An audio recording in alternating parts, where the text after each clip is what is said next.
With no further ado, this is the general manager of the Houston Texans, a team coming off one of the coolest wins in the NFL during Week 9, and of course, having one of the great starts and surprising starts to the season, the Houston Texans.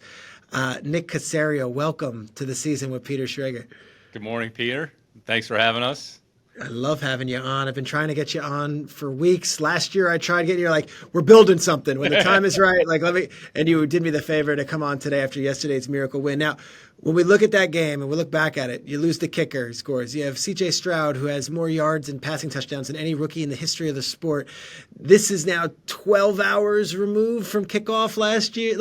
24 hours removed from kickoff. Like, do you have a day to enjoy it, or is it on to the next one? We've got to prepare because we've got a big game on Sunday. Yeah, I think when you get home at night, you kind of reflect, and part of, a lot of coaches, my process to go back through the game, kind of watch all three phases, kind of see some of the things that we did well, what are some areas that we can improve, what are some of the things that popped up. And that game, there was an ebb and flow to it. First half, we probably didn't play as well as we either wanted to, kind of got off to a slow start. Put ourselves in a little bit of a hole. But in the second half, we held into the field goal, and then we were able to go down and score and get some points. And then it was kind of back and forth there till the end. And in the end, it's about players making plays. So this is a players' game. It's about the players when they're on the field. And our players fought. The one thing about this team, and I think it starts with D'Amico and his thought process and mindset, is we're going to battle to the end. And we're going to do everything in our power to try to give ourselves an opportunity. And we talked about it at halftime a little bit. I mean, for as badly as we had played, it was a one-score game. So let's just, for all the things that have happened, kind of erase that, and let's get ready for the second half. It's a one-score game. So we kind of kept chipping away, and, those last couple series there, we scored. Dario makes the field goal, which was interesting. It was a discussion. He hadn't practiced that, but we were kind of looking at it as points were probably at a premium. So yeah. D'Amico and Frank talked about it and made a decision to go ahead and kick the field goal, and then went up 3. Then they scored, and we got the ball back, and we were able to capitalize there at the end. So there's certainly an emotional aspect to the game that's involved, but you have to decompress at night, and then come in this morning. The coaches will go through the film, and the reality is it's on to Cincinnati. I mean, we're getting ready for Cincinnati against a good football team next Sunday. That's interesting. On to Cincinnati. You've heard that one from an old colleague of yours. That works. Let's go back to January, February, March. And the Texans are in this really interesting time where you've got 2 picks in the first round. You've got Void at quarterback, or at least we thought so. I mean, there was a lot of rumors that you guys might take a defense player and no quarterback. And you work out C.J. Stroud. Now that it's coming into fruition and he's having one of the greatest seasons we've ever seen from a quarterback as a rookie, what was the pre-draft process with C.J.? When did you fall in love with him? And when did you know that finally, after a couple of years of not taking a quarterback on the front of the draft, this was the year and this is the guy? Yeah, we were positioned fairly well, as you alluded to, with 2 and 12 going into the draft. So we knew we were going to have either some flexibility, or hopefully we were able to get some good players there at the top of the draft. We were pretty confident that we were going to pick somewhere in the top 10, however it went, whether we moved back or we moved up. And once the season was over, we had done quite a bit of work there as a scouting staff. I'd say Lip and the college scouting staff do an unbelievable job during the fall, accumulating information. And once the line of demarcation is once the juniors, underclassmen actually declare, then you kind of know the pool of players that's going to be available. And those are the groups of people and players that you really have to spend the most time on or with, because sometimes you have the least amount of information. But we had gone through the quarterback group pretty extensively. I think it kind of separated itself there. There was kind of a couple of groups of players. There was probably a handful in one kind of category. Then there was a tier below that. We really went through every player, whether it was an all-star game, combine, 30-man visits. I want to say we had, I don't know, however many it was, a handful of quarterbacks in our building as a part of our process, and then the Zoom calls. So you're just trying to accumulate as much information as possible, and give them different angles. Maybe you feed them some information, see how they absorb it, then follow up. Okay, we talked about this a little bit earlier, see what their recall was. I think the most important thing is with any player is they just have to be who they are. So whatever their personality is, you just want to see a consistency at every checkpoint, from whatever interaction you had, whether it's in the school, whether it's at the combine, whether it's with one coach, does he act the same way with one staff member as he does with another staff member? Because you would be surprised at times you find some gaps, or they say one thing to one person and then they say another thing and you're like, wait a minute, like let's try to Is it match this up a like little in bit. the movies where it's like he treated the cafeteria people poorly, like that kind of stuff?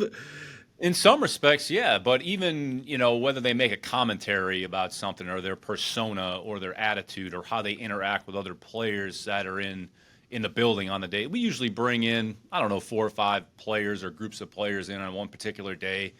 We have a pretty extensive process from the time that they walk in the building to they meet with the entire group, and then we reconvene at the end of the day and kind of recalibrate what are our collective observations. You really get input, whether it's a strength and conditioning coach, position coach, offensive coordinator, player development, scouting, training staff, medical.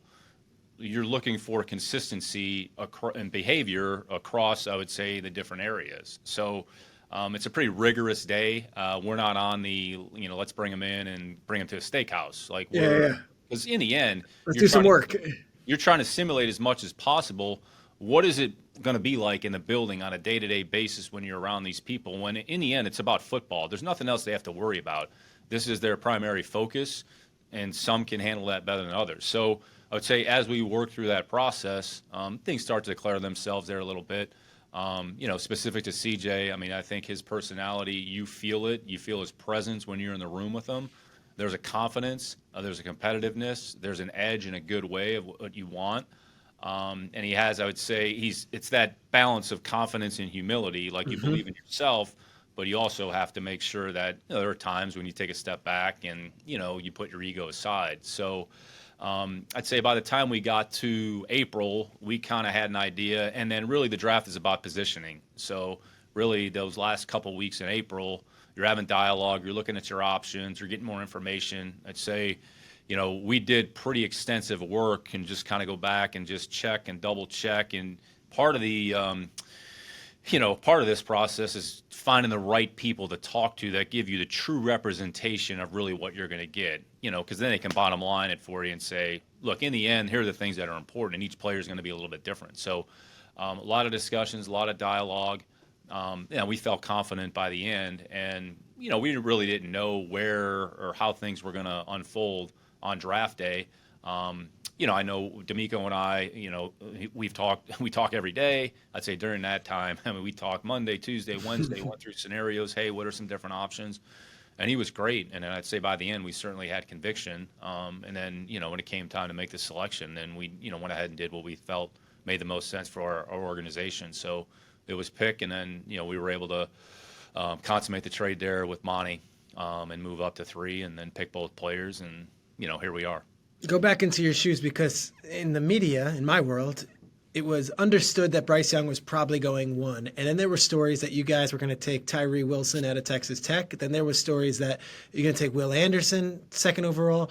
Then there was the S2 cognition test stuff that came, and all this stuff is going on, and it makes for great TV on Good Morning Football. When you're in that building, Great and I'll show, give you great show. Thank you. Great show. Great show. We love that stuff. But when you're in that building and there's all this other stuff swarming, is it like we don't even pay attention to that stuff, or all those rumors? Or because I'll say it like it is, Nick, no one knew what Houston was doing 2 overall until that pick was in. And no one knew what was happening at 3 overall until that pick was in. So is that a source of pride that no one was on your tail? There is no leaks in this building and there's no one giving it away? Or is it one of those where it's like, this is what we were going to do, what we weren't going to do. We don't care what the media says.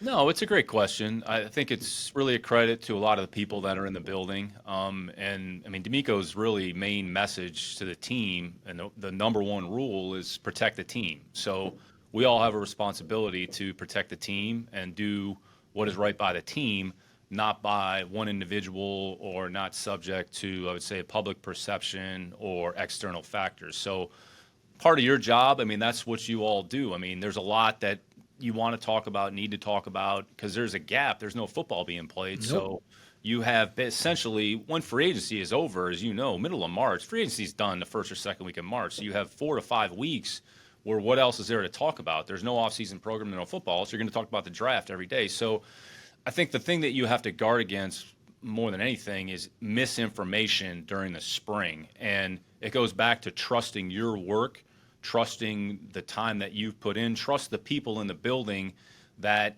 who have, I would say, invested a significant amount of time and effort, and just have constant dialogue and communication. And quite frankly, you have to ignore the external factors. We're cognizant that it's there, that it's out there. There's going to be a lot of discussion.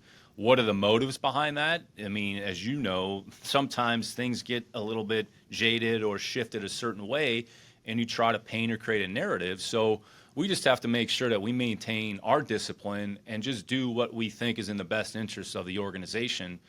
And frankly, and I've said this publicly multiple times, I mean, the draft's a 50-50 proposition. So there's going to be players that you think it's going to go one way and it works out the way you hope. There's going to be other players, for whatever the reason, it doesn't go the way that you would have hoped it would. So there's no experts in what we do. There's no experts in our field. There's no experts in our building. I think we have a lot of people with a lot of pride that care about their work and are invested fully in the process. And we have to trust each other, and we have to trust ourselves, and we have to trust the work that we put into it. So I'd say really the draft is a culmination of the effort of so many people. And then really the draft, to a certain extent, you're prepared, but you have to be able to adjust and adapt and kind of bob and weave as you go, because you have to be prepared for a myriad of different scenarios. So I think more than anything, it's just a credit to the people in the building. And the reality is, at some point, the information is going to get cut off, and there's going to be certain people that have access to that information. I mean, that's just part of running just a good company or a good business. Yeah, And not everyone needs to know all the details. Yeah. And going back to what D'Amico says, I would say consistently is protect the team. So in the end, we're about protecting the team and doing what's right for the organization. You take CJ Stroud at 2, and there's a couple of oohs and ahs, and then ding, ding, ding, the Texans are back on the clock. Could you take us through those 6 minutes of you negotiating with Monty Ossenfort, the first-year GM, who is a former colleague of yours, who is the Arizona Cardinals GM, and how you guys decided to make the move up to number 3? Yeah, I mean, I'd say relationships are a huge part of this business. Have a tremendous respect and admiration for Monty, both personally and professionally. And we had some constructive dialogues, probably a week or two, probably about a week out from the draft, just going back and forth. He was certainly weighing some things on his end. And then we're able to kind of get some, I would say, general parameters sort of in place. If this happened, here's what potentially it would entail, not knowing that whether or not it would come to fruition or not. So we didn't know. We went back and forth. So there was a gap there where, quite frankly, we didn't really know what was going to happen. And it happened quickly because there's, 10 minutes in the first round. So you make the pick, and then, okay, Arizona's on the clock. All right, so a minute or two go off. So then you're at 5 to 6 minutes, and you don't have a trade. And then there's a lot of logistics that are involved, from agreeing to the compensation, agreeing to the trade, getting that information to the league, make sure the league confirms that you actually have the trade, and then you're on the clock, and then have to get a hold of the player and make sure the pick gets turned in via Microsoft Teams or whatever technology is available. So there's a lot of that can happen. So I think you just kind of have to maintain, you have to take the emotion out of it. But when the trade was actually consummated, when we made the pick, we were all excited and emotional because we felt, I would say, convicted really about both players. So, so it was exciting. It was an exciting time for the people that are involved. It was an exciting time for the organization, for ownership, and they're certainly supportive of what we were trying to do. It was a cool moment just for everybody involved. And then you kind of take a deep breath and realize, all right, you're not picking until third round because you don't have a second round pick. But, I mean, that's the way it goes.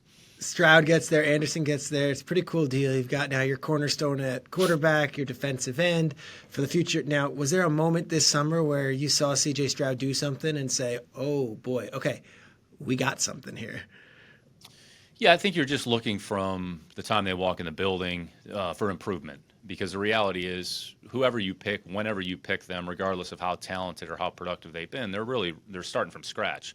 So they're just kind of putting the foundation in place, learning the building, learning the people, learning the terminology, learning how to practice, going out there, making mistakes, and then going back, correcting. Do you not make the same mistakes a second time? So the bottom line is you're just looking for improvement from the time you start until an end point. So you really have call it 6 weeks where you can evaluate. So you get into OTAs, and then you get into mini camp. So after 4 or 5 weeks, you say, all right, take inventory of where you are. All right, there's some things that have gone well. Here's some things that we could certainly fix or improve.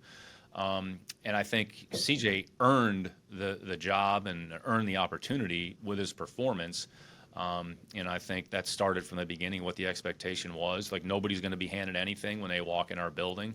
You have to earn it on a day-to-day basis with your attitude, with your behavior, and your performance. And the players that do those things, those are the players that we're going to be able to rely on, that we're going to be able to trust, and that we're going to want to put on the field. So when we came back from the summer, had a little bit of break there, came back in training camp, I would say there was some good plays, and kind of incrementally it got better. And I'd say after a week or two, you start to see some things, and then, all right, we'll try to give him a little bit more, see what he can absorb, see what he can handle.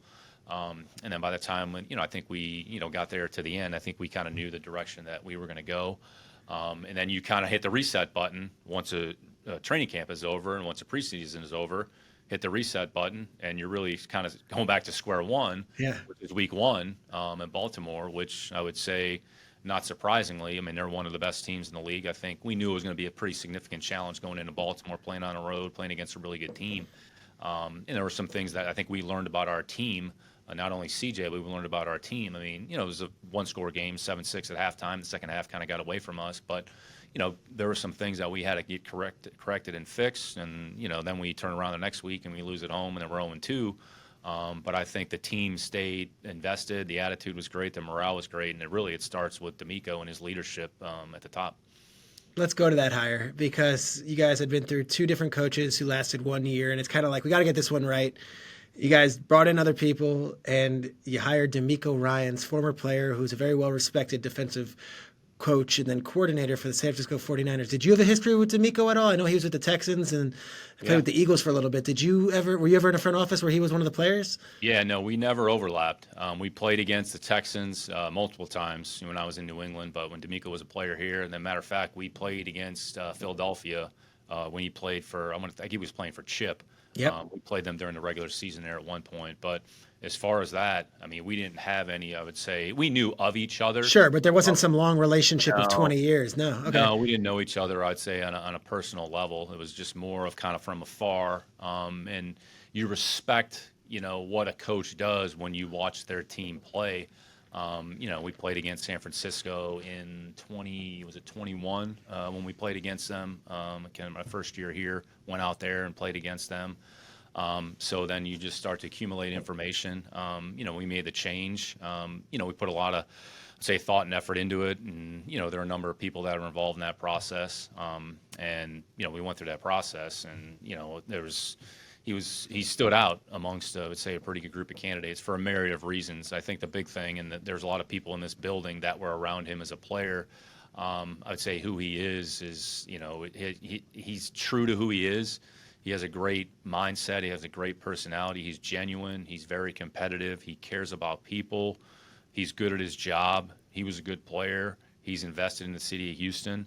And he had success, and he was a part of winning programs. I mean, what John and Kyle have done out there in San Francisco, I mean, there's not too many programs that have had as much success. So when you put all those factors together, we made a decision that we did. There's a lot of excitement, and, he deserves, every he deserves as much credit as anybody, because he's put his imprint on this team with his message and his just consistency day to day, and the players respond. They want to play for him. They want to be here. He holds them to a high standard. He holds them accountable. He cares a lot about them. Regardless, win or lose, it's the standard of performance has been established. The mindset has been established. We know we're not going to win every game, but are we doing the things on a week-to-week, day-to-day basis that put ourselves into position? And if we don't, then here's a reason why. Here's the things that we need to get fixed. I can't say enough great things about who he is, not as a coach, but as a human being, as a person. And those things certainly matter when you're running a football team, when you're around each other essentially on a day-to-day basis for multiple months out of the year. Yeah, and then he brings in Bobby Slowick as the offensive coordinator. And you think about that 49ers tree, we've already seen Kyle have all the success here, but now you've got Mike LaFleur has already been elsewhere as an OC twice. So you've got Mike McDaniel now flourishing, and then here's this Bobby Sloak, who I got to be honest, I wasn't aware of what his offense would look like because he never was necessarily calling the plays in San Francisco, and then now he comes in. You've got to be overjoyed with the connection he's had with Stroud and these young receivers. Yeah, it's interesting. I mean, I think there's a propensity to kind of attach trees and, well, this is going to happen. And I think the reality is when you're running a program, when you're starting a program, when you're bringing somebody in, you sort of have to make it your own. So I think all of us have a foundation, I'd say, that we were raised on or who we worked under or who we learned under, philosophies, how that was built. But the reality is when you go into a building and start a program and bring people in, you're trying to put your own spin on whatever that is, and it's usually a function of the players that you have in the building and the things that they do well. So your ability to adjust, to adapt, you have a core foundation and the principles that are important, but the reality is you're probably going to have to bob and weave a little bit and, make some adjustments as you go. I was reading something, in fact, we're playing Cincinnati this week with Zach, and Zach has made a comment how sometimes how the offense starts at the beginning of the year looks a lot different when you get midway. Mm-hmm. And really that's sort of emblematic of what this league is about. You really have to be able to adjust and make some modifications and adjustments to your personnel, or if something's not going well, all right, maybe figure out a different way to do it or come up with another solution. So Bobby's a very smart person, works very hard. He has an interesting perspective because he was on the defensive side of the ball. And sometimes I would say, I would speak from experience, when you work on the opposite side of the ball, it gives you a better understanding of what goes on, the respective side or either side of the coin there. So in Bobby's case, he kind of had a background on defense.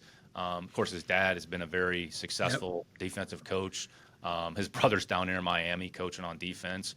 So Bobby has a really unique background, very smart. I mean, anybody that goes to Michigan Tech, like you got to be pretty smart. So I think he also worked for Pro Football Focus for a while, if I'm not mistaken. Like he was on the analytics side doing research. Like that's different. Exactly. So you learn a lot, and then when you go, anytime you go into a situation, you're trying to figure out, all right, these are things that are important. All right, we want to start here. All right, who are the players?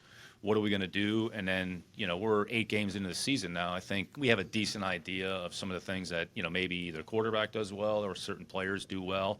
Understanding we still have 9 games ahead of us, and there's a lot of good coaches out there. So, D'Amico's put together a great staff. They work well together. It's a good combination of youth and experience. And really, whatever your background is, that's kind of your starting point.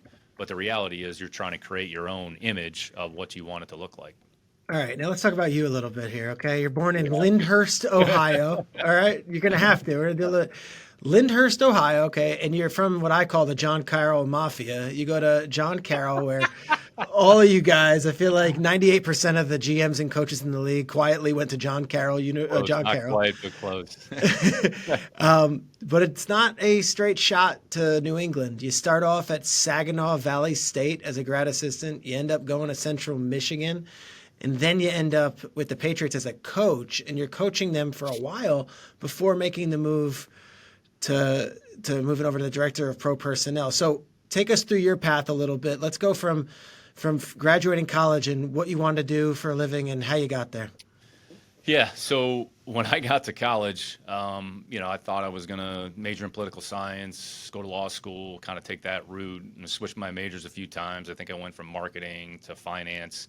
I enjoyed finance, even going all the way back to when I was in my senior year of high school, university school. We had to do kind of a 1-month internship, and I did a internship at Kidder Peabody, which is now defunct, and then eventually Smith Barney.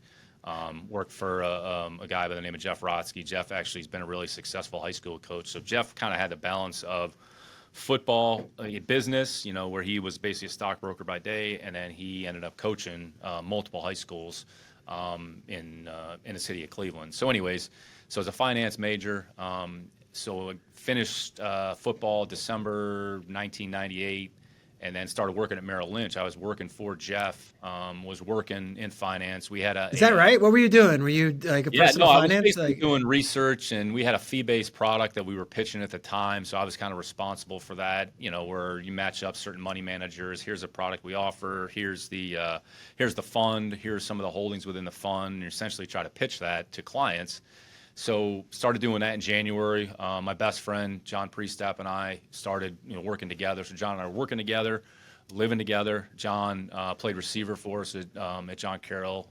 He and I established an unbelievable friendship from the time that he arrived on campus. So John and I were working together, so we kind of had a professional life, making decent money, had an I'm apartment. picturing subway ads and billboards. Like, here we are. This is the two guys, the two young bros selling stock tips Yeah, exactly. yeah, exactly. Yeah. So while we started working, I think I had an itch for football and sport, and I'd say that the root of that is my high school head coach and offensive coordinator, John Carroll, Joe Perella, God rest his soul, had a tremendous impact, I'd say, on my life. He helped me as a player. He helped me become the player that I developed into. I mean, I wasn't very good, but he got the most out of me. I like to think that I worked pretty hard at football and cared a lot about football, and I loved being around the sport and being around the game. So at the time, I was single. I didn't have any sort of connections to anybody or anything. So I went on the football scoop or whatever the website to was. find a graduate assistant job. So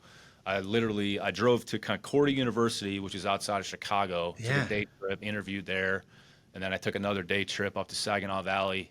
Literally didn't know a coach, didn't know anybody on staff, just wanted to be in football. So I drove to Saginaw Valley, met with Coach Ori. Randy Ori was the head coach at the time. I went over there over the summer. Said, Coach, look, I just want to be in football. I just want to be involved. I'll take whatever job you have available. They had posted a position. It was an offensive grad assistant position or whatever it was. And then along with that, I was able to pursue an MBA. So I could coach. I could still work on some schooling. So it was kind of 2 for 1. I'd say 2 areas that I was fairly passionate about. So started Saginaw Valley. Let me just put this in perspective here. So you're making real money living in a city, right? You were living in Cleveland? I was making a decent amount of money at the time. Yeah. And then I took a graduate assistant position, and I think it was making, I don't know, $2,500 a year. So $2,500 a year. But think about this. It's very easy, though, for you to say, you know what? I've got a job. I've got a nice apartment. I'm paying my rent. I'm in Cleveland. It's a cool city. I'm with my best friend. But the football itch was so great that you gave it all up and drove with no connection to Saginaw Valley State to work for next to nothing just to get your foot in the door. Yeah, and I think a lot of us have been in the same situation. But I'd say going back to John, I'd say his family was a huge impact. They essentially, helped me over a 2-year period. And John is from outside of Detroit, so he had family there. So that was the only people that I really knew. And, John was supportive. Here's my best friend. We're working together. He was as supportive as anybody. So went up to Saginaw Valley. We actually had a pretty good team. So my second year. So working on offense, kind of working with the running backs, handling some of the special teams. And then I was also going to class at night. And I loved it. I mean, I was in football. I was going to school. I think I'm a pretty curious individual by nature. I like learning. So 2 seasons at Saginaw Valley, and then in January of 2001, there was a grad assistant position available at Central Michigan. And the reason I came across that was typically when you're a grad assistant, you're a college coach, you work summer camps. That's your way to make a few extra bucks. So worked the football camp at Central Michigan University when Mike DeBoard was the coach there. And then Butch Jones was a running backs coach at Central Michigan. So Butch and I had kind of maintained contact. So he was at Central Michigan. So through communication, through dialogue and discussion, he had mentioned that there was potentially a GA position that was available. So from January 01 till June, so I was a grad assistant at Central Michigan. I started working on the defensive side of the ball with the outside linebackers, and John Mulligan was the defensive coordinator at the time. We actually had a really good staff. John Mulligan was the defensive coordinator. Scott Loeffler was the head coach at Bowling Green. Was kind of quarterbacks coach. Butch Jones was the was the running backs coach, and Mike DeBoard, who coach had, he's been an offensive coordinator in the SEC. He's been a head coach. So during the day, I would go up there and do football, and then in the evening, I would drive from Mount Pleasant to Saginaw and take my classes 2 or 3 times a week. So you stayed in Saginaw, but you were coaching at Central Michigan. Yeah, how far is that? It was about a 45-minute to 60-minute drive. So I would go back and forth. So it was in my apartment in Mount Pleasant. So I'd work during the day, and then if I had class, I think it was like 2 or 3 times a week, I'd go take class, and then I'd come back.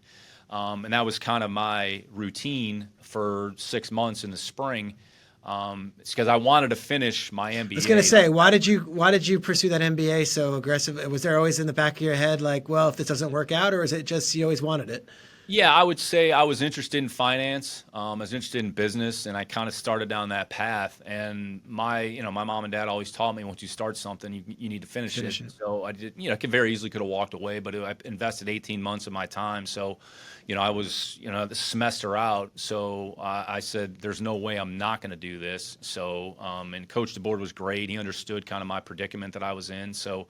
Education, I would say, is a big part of my life, but a lot of time, and be able to message that to my daughters certainly be important. So was able to finish my MBA. Like I said, I'm interested in finance. I'm interested in investments. I was at the time.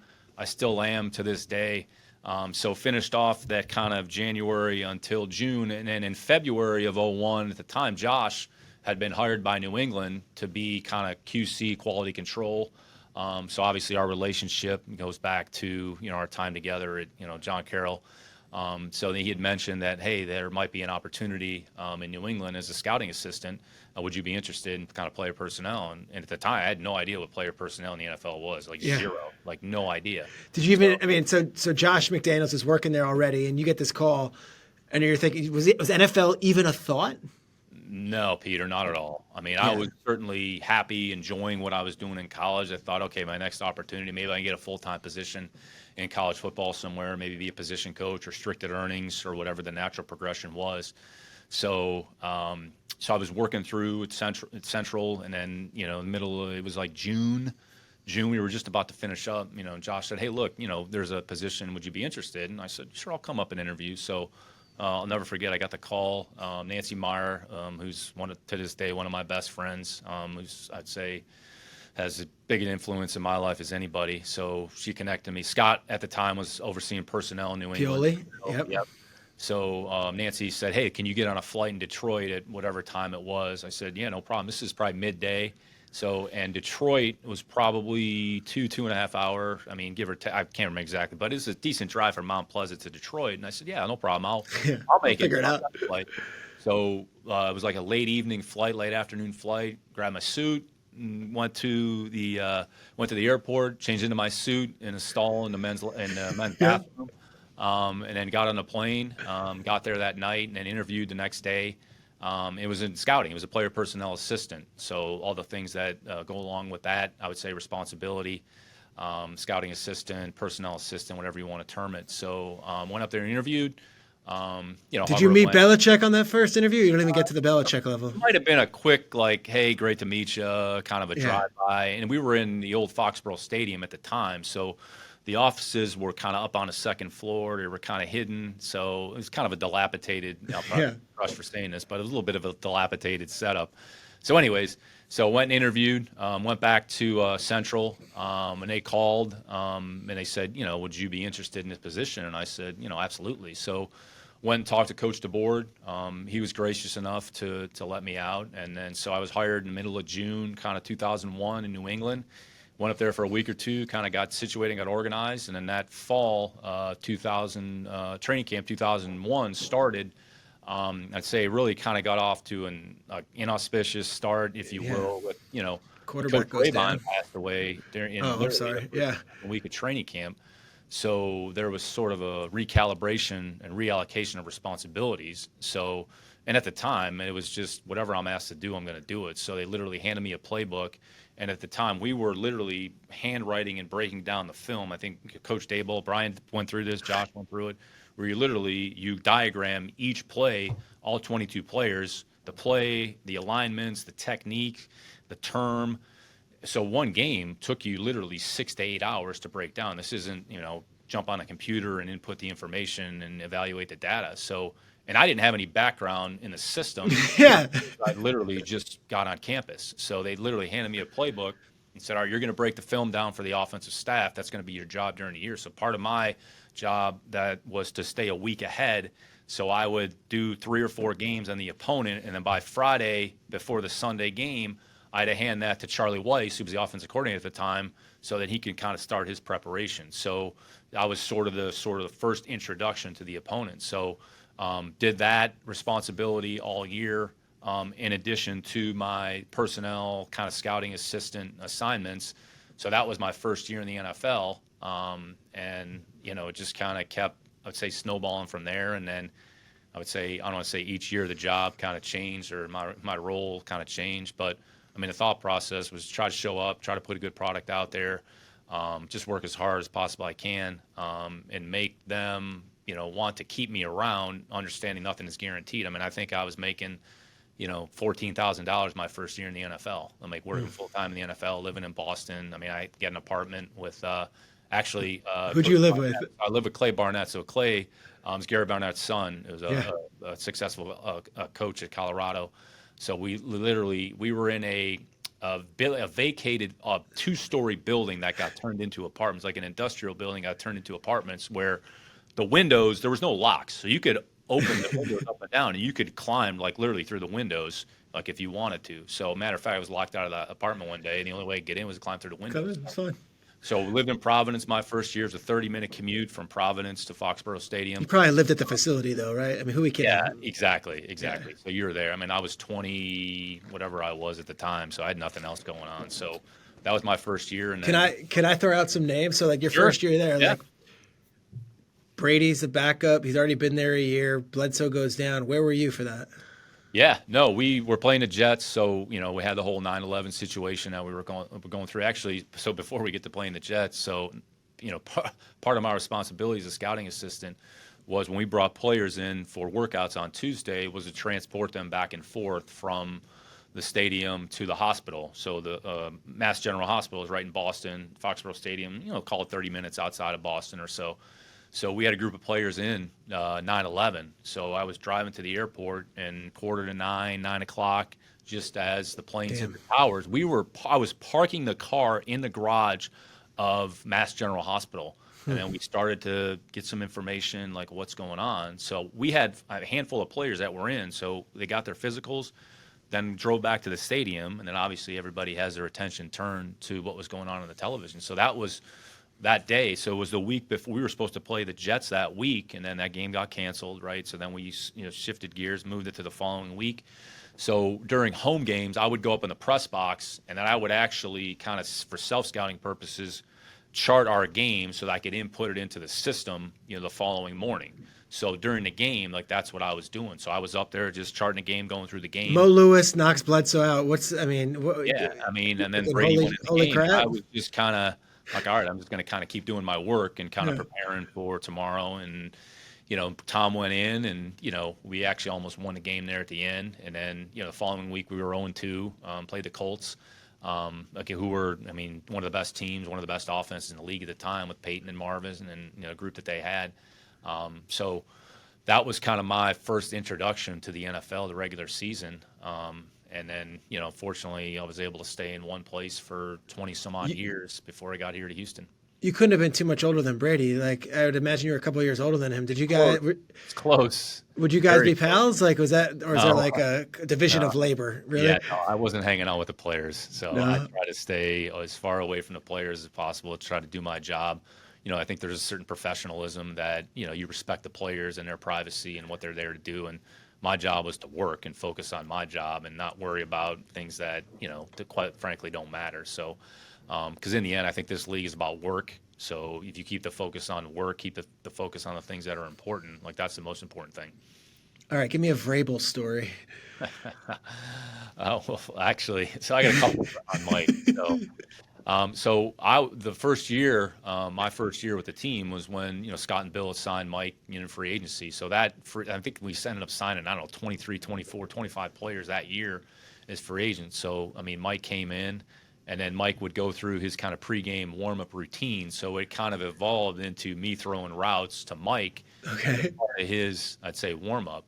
And he'd always make the comment about Hines Ward and his hands were as good as Hines Ward. And it's hard to refute that when you go back and look at his history. But Mike was as tough as they come. He was as smart as they come. He was as tough as they come. He was very instinctive. He cared a lot about football, but he had a great sense of humor. And he worked his ass off in practice. I would say that team there probably in 03, 04 with Rodney, Mike, Willie, like Mike would go back during practice. So when the offense was going against the defensive look team, working on the cards for the next opponent, Mike would go back there at free safety just to give Brady a hard time, to try to make him work, to try to simulate. And he'd take a lot of pride and a lot of joy out of that. So, and he'd talk a lot of trash during practice. But, I mean, Mike cares about football a ton. And I think you see the way the Titans play, they kind of play to Mike's personality. And you saw that. And Mike was a player, like whatever he was asked to do, he did it. He played outside linebacker in a 3-4. Then we needed him an inside linebacker, and Bill told him, look, you're going to play inside linebacker in base defense. Mike had really never played inside linebacker before, but he went in there and he played well because that was the best thing for the team. And I think because of his intelligence, because of his instinctiveness, he was able to go in there and function. And then we, Charlie and Bill, in goal line, Josh, throw him in there. Situations, put him in there at tight end. So you're trying to create as much value and versatility as a player, and I'd say Mike was certainly emblematic of that. And I think those are always the situations that are hard. Mike was there for, 01 to 09, and, then the decision was made to move on from him. And those are always, I would say, the tough decisions that you have to make and, that the organization has to go through. Mike went on, have a few more productive years, and then he started his career in coaching. And, Mike's one of the best coaches we have in this league. Sure. It's amazing. So you progressed in your career going on, and everyone knows Belichick as the greatest coach of all time, but he's got an eye for personnel too. For the listeners, Bill Belichick as the evaluator, what did you learn from him, and how important is he in playing a role in your career as you've been guided through that New England system and then eventually in Houston now? Yeah, massive. I think he's so invested in every aspect of the process. It's rare. I mean, it's uncommon. The level of detail, the overall understanding. So I think one of the things that I learned from him was, among many things, was just the big picture perspective of understanding how all the different pieces and phases fit together, from offense to understanding what's going on defense, understanding what offenses are trying to do, how they use personnel, what are some of the things that are important, how to evaluate players, how to focus on their strengths, what are some of the things that they do well. And I think just the breadth and overall understanding of players in the league, you'd be hard-pressed to find anybody who has that type of mental acuity as Bill has. So, I mean, it taught me a lot.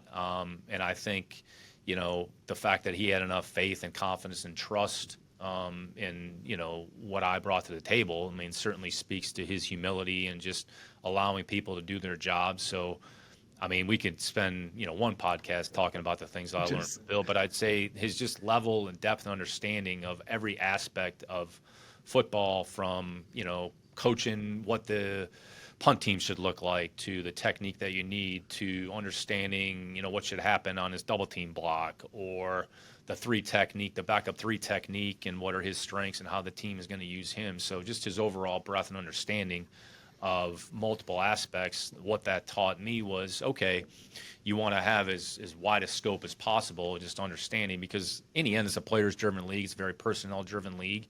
And I think everybody has their own way that they evaluate players, or how they view the game, or how they, how they go through preparing for an opponent. But I would say just team philosophy, understanding coordinators, that typically spills over into how they call a game. It spills over into how they assemble the team. So those are all some things I think that, over the course of 20 some odd years, you saw that, and I kind of was able to develop my own process and, realize, okay, well, this didn't work. Here's a reason why, just understanding the why behind it. So, I can't thank Bill enough for the opportunity he provided for not only myself, but a number of people that have been in that building through the years. All right, so you're in New England for nearly 20 years. You're a rising star, and I'd say for the last 10 of those 20, your name would come up every year for the GM candidacy at some team, and it was always, all right, there's this candidacy, and then Nick Caserio, but he'll never leave New England, or is this going to be the time he finally does leave New England? You took the Houston job. You went for it. What was so compelling and what was so appealing to that Houston job that you finally left the Foxborough, I'd say, friendly confines of where you were comfortable and where you'd raised a family and your daughters got to go to school in the same school and everything you want in a career? You left finally, you took the leap. Why Houston? Yeah, I think, our family's been very blessed. I mean, what this league is done for us. I mean, we certainly can't repay the people that have provided the opportunities. And I think we all, want to challenge ourselves. And, sometimes you need to make decisions that, quite frankly, puts you maybe out of your comfort zone. Because anytime you take on a new situation and go into something new, there's typically a reason that they're sort of starting over because things aren't going all that well.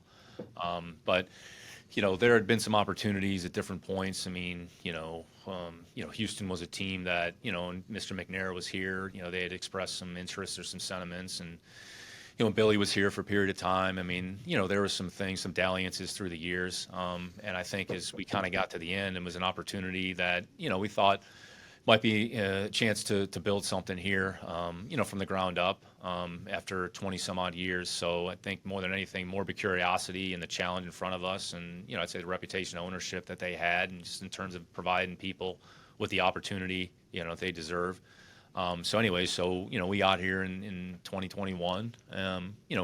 Candidly, I mean, the first couple of years probably didn't go the way that any of us would have hoped. But I think the one thing that you hope you just learn along the way, and you just got to make it work. You got to figure it out. So just take it one day at a time.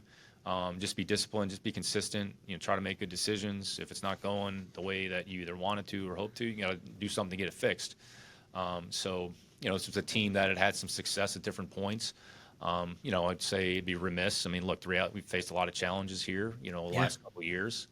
But I think we've worked. Do you feel like there's a light now? Like, it's funny because I don't want to say it was so dark because in the moment you don't look at it that way. But through the Watson stuff, through the Watson trade, through those different coaching staffs, and now it's like people are talking about the Texans and they're this fun, young, energetic team. And of course, you would have loved that from go, but it's almost like you had to walk through the mud to get to this point. Does it feel that way? Yeah, I think the reality is, Peter, things are never as bad or good as you think they are or people make them out to be. So I'd say everybody has challenges that they face on a day-to-day basis. Every program is going to have to deal with something. I think what we have to do is just try to fix problems and find solutions. And sometimes it takes a few steps back in order to go forward. I think there's a lot of people that invested a lot of time into this building, a lot of good people. And I think the players have remained committed through sort of the ups and downs. When you bring D'Amico into the building with his mindset, his attitude's infectious. And it's about the players. So hopefully we continue to add good players into the building with the right thought process, with the right mindset that are committed to winning, that put the team, above themselves, because in the end, that's what it takes. I was reading a quote, or after the Rangers won the World Series, Boch made a comment, just about like the selflessness of his team, that they don't care about like who gets the credit. They care about each other, and it's not about who did what. And when you have multiple people and multiple players that have that mindset, and you overlay that with a competitive nature, you're going to give yourself a chance. I mean, the reality is this league is so damn competitive. I mean, the margins are very small, and it's designed for everybody to kind of be in the middle, which is kind of where we are now. And there's some outliers on both sides. So you just want to put yourself in a position where you give yourself a chance. I mean, going into last week, it was at 75% or 80% of the games in week 7 or 8 were one-score games in the fourth quarter. So I think that speaks to the competitive nature of our league, for the amount of, I'd say, good coaches, good players. And so you're either going to rise to the challenge and embrace that, or you're going to cower and walk away. So, again, regardless of how bad or good people think it's going or it looks on the surface, you got to find the silver lining somewhere. And you just got to find solutions and just keep people moving in the right direction, understanding that, you can't accomplish anything by yourself. It's going to take a team effort. So if you can just get as many people with that mindset, and quite frankly, I kind of view my role as just to kind of be a facilitator and sort of get out of the way, just sort of get everything on the right track, empower the people that are here that you believe in, that you trust, and give them the opportunity to do their job. So, hopefully I've been a good steward in that respect. And certainly we don't have everything figured out. We have a lot of work in front of us, but it's always exciting when you can see the fruits of your labor at least start to come to fruition. My last question, and we're going to let you go. You've already given us more than enough time, and I'm loving this. I could do this for 3 hours with you. You get to the combine, and you get in an elevator, and there's a kid there with a tie on and an ill-fitting suit, and he's got a resume in a manila folder, and he says, hey, what would be your 30 seconds of advice for getting into the league and how to position yourself best for an opportunity to someday be a general manager in an NFL team? Yeah, I would say just be yourself, be true to who you are, be authentic, and just do the work. Because in the end, it's going to be about the work. And try to learn and maintain as much curiosity along the way, understanding you're going to face some challenges. It's not going to be easy. And wherever you start doesn't really matter, because really all of us were given an opportunity to start. Once you're given an opportunity, ultimately it's going to be about your performance, about your mindset, about your intent on a day-to-day basis. So, and in the end, it comes back to the work. So do the work, remain curious, and take whatever opportunity comes before you, because you never know where that's going to lead. And no job is too small. Don't think your first step is the most important step. So just be willing to take it and dive right in and jump in, and understanding that, you know, it could lead you astray, but just keep working, and don't lose hope. And if you really believe in what you want to accomplish, you know, there's a lot of people that are going to be there to help you along the way. Isn't it? It's so just like to bring it back to my industry in the sports media. It's everyone wants to be on TV. Everyone wants to write for the New York Times. Everyone wants to be calling games. But you just said something. No job is too small. Like the jobs that I had in my 20s, if I don't do those and blogging for websites that don't exist and writing for free newspapers in New York City, then we don't get to the point we're at now where we're doing the podcast and we have a show. And I think Nick and our worlds are similar in parallel, that like, yeah, everyone thinks they can do it, but you gotta wait your time, and you also have to put the work in. You need to have patience. You need to have the right attitude. You have to have the right mindset. And, you know, quite frankly, like, you have to put the ego aside. Just because you work in the NFL, just because you work in the TV industry, quite frankly, it doesn't really mean anything. That's all it guarantees us is the next day. And again, it's about opportunity, and it goes back. And look, you guys have a great show because you put the work in, and it takes a lot of work behind the scenes. And candidly, not everybody is cut out for that, but you've put the time in, you've put yourself in a position.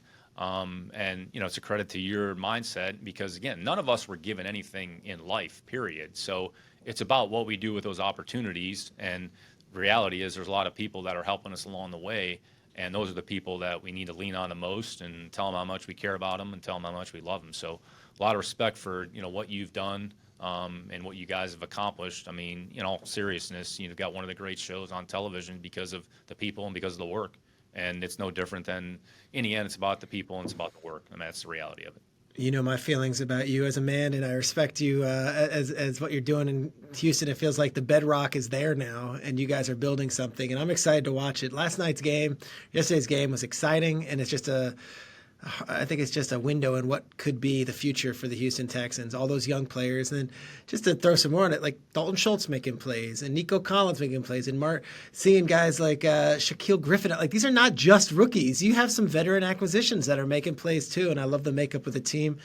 And Nick, I really appreciate you coming on during the season. We'll do this again in the off season. I feel like we're going to go through your career more, but an hour of your time after the biggest Texans win in probably 2 years, I so appreciate it, man. Thank you. You betcha, Peter. Thank you. Keep J-Mac in line. Real quick, McCourty, what was your scouting report on McCourty? Because you didn't draft him out of Rutgers, but you did eventually sign him as a free agent. Love J-Mac. Him and Devin, I mean, you're not going to find two better. I'll give you a quick story on J-Mac, actually. So he got released. I want to say Cleveland. It was Cleveland. I think he was in Cleveland. Yep. They released him. It was in May or whatever it was. And before he was released, I walked into Bill's office and said, "Hey, what do you think about Mac?" And, you know, he said, "Hey, all right, let's look at it. Let's take a look at it." So we ended up trading for him before he was released, just to get him in the building. And I would say everything that you all are seeing, I mean, let's talk about salt of the earth and just a great human being. I mean, him and D-Mac are like, it's just, you don't find people like that. So we were excited and ecstatic to get Jason in the building because, I mean, he'd been a good player at Tennessee. You know, in Cleveland, he had some injuries, didn't work out, but he helped our team immensely. And he went through some tough times. I mean, there's another talk about somebody that went through some tough times. Oh, yeah. Went through some tough times at Tennessee, and then we were fortunate to get him in New England, and, you know, ended up going to the Super Bowl. And, you know, to have him and Devin celebrate together, you know, it was a pretty special moment. he might make the biggest play in that Super Bowl. He knocks the pass from Brandon Cooks, and he question. darts off his man to go make it. I've been honored and blessed to be his teammate now for 2 years, and I was so proud of him yesterday. He was calling the game, and you know, I don't search social media for my own name, but I just typed in his, and it was universal praise, and I was like, just like, that's my guy. It was He great. deserves it. He deserves it. It was great. All right, Nick Caserio, this is awesome, man. Go do your thing, and you got a game against the Bengals. We're on to Cincinnati. Such a familiar refrain. Good luck, my friend. Thanks, guys.